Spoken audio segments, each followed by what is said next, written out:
today's session. Today we are starting with our new session, that is with a poem, A Girl Amanda, जिसको बहुत ज़्यादा रोक टोक लगाई गई थी, लेकिन एक टीनेजर को रोक टोक लगाना अच्छी बात नहीं होती है. A girl name is Amanda. The poem is written by a humorous poet. The name of the poet is Robin King. Now let us introduce what is poem about. Every child feels that he or she is controlled and instructed not to do one thing or another. बच्चों को जिसमें आप रोकोगे वो चीज़ वो पहले ही करते हैं, यह सब आप जानते हैं. You too may feel that your freedom is curtailed. आपको ऐसा लगता है क्यों हमारी आज़ादी छीनी जा रही है. आज़ादी जो हमारा हक है वो हमसे छीन ली गई है और वो बिल्कुल भी अच्छी बात नहीं है. Don't bite your nail, Amanda. Don't roam over here and there. Do you finish your homework? Don't go there. Don't do this. Don't eat chocolate. कितने पस्से होते हैं बच्चे चॉकलेट्स को लेके. So all these freedoms are being snatched from Amanda. Until and more, stop stucking. Stop looking over here and there. Don't think too much. ये सारी चीजें किसी एक कॉमन पर्सन पे मतलब उसके क्रिटिसाइज करना, उसको ह्यूमिलेट करना, उसको निग्लेक्ट करना, उसको उसका आज़ादी पूरी तरह से छीन लेना, वो सब एक मेंटल टॉर्चर जो अमंडा फेस करती है. वो सब हम एक छोटी सी वीडियो में देखने वाले हैं. So let's see in the video why Amanda has been facing such things and what was the result. आप सभी ने ये नोटिस तो किया ही होगा कि अगर आप कुछ गलत कर रहे हो, कुछ गलत आदतें आ गई हैं आप में, तो पेरेंट्स अक्सर आपको मना करते होंगे वो चीज़ करने से. आपको कंट्रोल करने के लिए आपको मारते भी होंगे, समझाते भी होंगे कि ये मत करो, ऐसे नहीं बात करनी चाहिए, ऐसे बैठना नहीं चाहिए. और आजकल का लेटेस्ट वो कहते हैं खाते समय मोबाइल का उपयोग नहीं करो.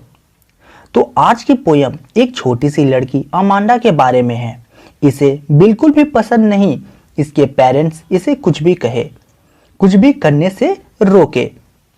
तो पोएट भी इस पोयम में हम ये बता रहे हैं कि अगर अमांडा की मॉम इसे कुछ भी कहती है तो अमांडा किस तरह से रिएक्ट करती हैं. अमांडा वैसे तो कुछ कहती नहीं, लेकिन फिर भी वो मॉम की बातों को सीरियसली नहीं लेती. पोएट कहते हैं कि अमांडा की मॉम उसे समझा रही हैं कि अपने नाखूनों को, नेल्स को बाइट मत करो, आगे की तरह झुककर मत बैठो और इतनी आलसी तरीके से वो मत करो, सीधे होकर स्ट्रेट बैठो अमांडा. तो सेकंड स्टैंजा में अमांडा कैसे रिएक्ट करती है वो बताया गया है. वो सोचती है, अमांडा सोचती है कि एक इमराल्ड सी है जो काफी शांत होती है और वहां पे एक क्रिएचर होती है खुद अमांडा जो कि एक मरमेड है और जो काफी रिलैक्स होकर आराम से उस इमराल्ड सी से तैर रही है. तो ऐसे तो इसे ये मालूम चल रहा है कि अमांडा फ्रीडम चाहती है. वो किसी को सुनना पसंद नहीं करती कि उसे उसके काम में कोई भी रोके, कोई दखल अंदाजी करे. यहाँ तक कि उसकी मॉम की भी दखल अंदाजी उसे पसंद नहीं है. अब थर्ड स्टैंजा में फिर से अमांडा की मॉम कहती है, क्या तुमने अपना होमवर्क किया अमांडा? क्या तुमने अपना रूम साफ किया अमांडा? मैं शायद तुमसे ही कहा था अपने जूते साफ करने के लिए, तो क्या तुमने वो साफ किए अमांडा? अब फोर्थ स्टैंजा में अमांडा फिर से रिएक्ट करती है और अमांडा सोचती है कि काश मैं एक अनाथ होती और स्ट्रीट में घूमती, खाली पैर घूमती और अपने पैरों से अलग अलग पैटर्न्स बनाती.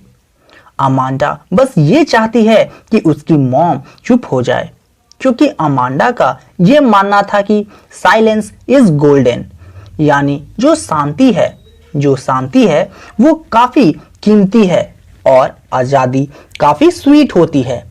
इस स्टैंजा में अमांडा काफी इरिटेटेड फील कर रही है और इसकी वजह से वो चाहती है कि काश वो अनाथ होती.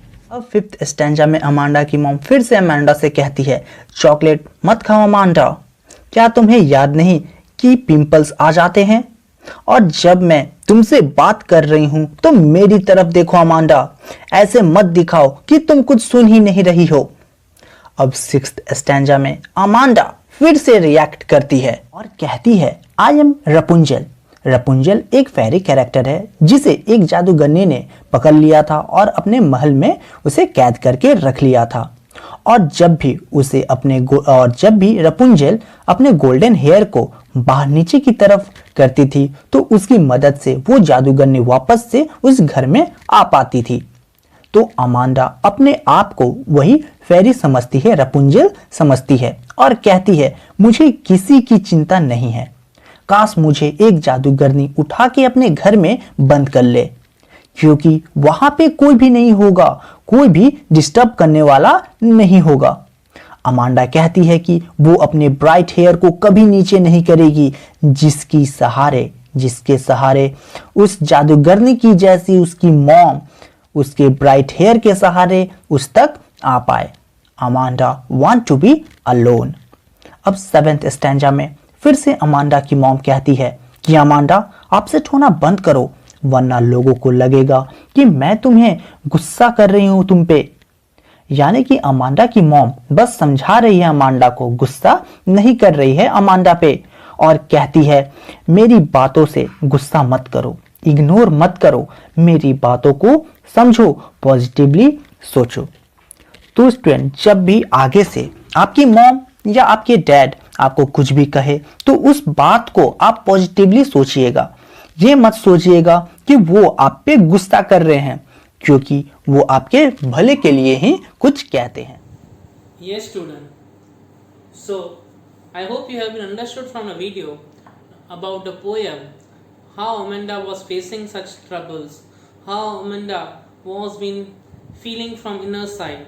So, this was about today's session, a beautiful poem based on a girl whose name was Amanda, presented by Robin Klein, and hope you liked and understood the poem deeply. Till on, goodbye.